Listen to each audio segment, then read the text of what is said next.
కానీ ఒక ఉదాహరణ చెప్పాలన్నా నీకు కూడా, నిన్న మా నియోజకవర్గం నందికొట్కూరులో కూడా తెలుగుదేశం వాళ్ళు పాపం గడప గడప తిరిగినారు. మామూలుగా అయితే అన్ని చోట్ల వైసీపీ వాళ్ళు తిరుగుతా అంటే మా నియోజకవర్గంలో మాత్రం టీడీపీ వాళ్ళు తిరిగినారు. గడప గడప తిరిగి ఒక ఇంటికాడికి పోయినారు.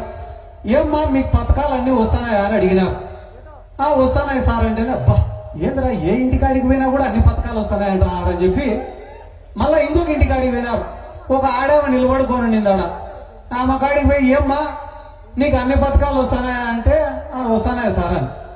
అమ్మఒడి పథకం వస్తుందా అని అడిగినాడు.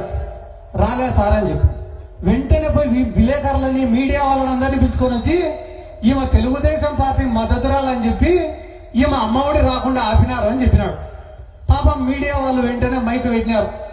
ఏమ్మా నువ్వు తెలుగుదేశం పార్టీ అని చెప్పి నీకు అమ్మఒడి పథకం ఇలేదంటనే అంటే సార్ నాకు పెళ్లి కాలేదు సార్ అని. పెళ్లి కాకుండా పిల్లలు లేకుండా అమ్మఒడి ఎట్టిస్తారా ఏదో వాడినాడంత విలేకరి పక్కన. అబద్ధం చెప్పినా కూడా అతికినట్టు ఉండాలా. ఎందుకు ఈ మాటలు చెప్తున్నా అంటే చంద్రబాబు నాయుడుకు ఈరోజు మిగిలినది ఒకటే, 3 ఛానళ్లు మిగిలినాయి. తెలుగుదేశం పార్టీలో పబ్లిక్ లో లేదు.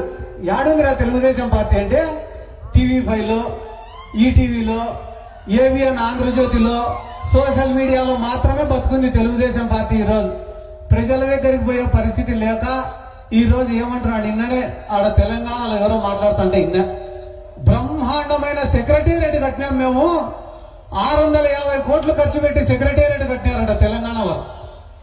650 కోట్లు పెట్టి సెక్రటేరియట్ కడితే ఆంధ్ర రాష్ట్రంలో ఉండే మీడియా, తెలంగాణలో ఉండే మీడియా, దేశంలో ఉండే మీడియా, ప్రపంచంలో ఉండే మీడియా అందరూ కూడా ఆ సచివాలయాన్ని చూపిస్తున్నారు. మన చంద్రబాబు నాయుడు గారు ఈడ వెలగపూడిలో కట్టినాడు సచివాలయం. కనీసం సిటీ కేబుల్లో కూడా చూపిలేదాన్ని ఎవడు.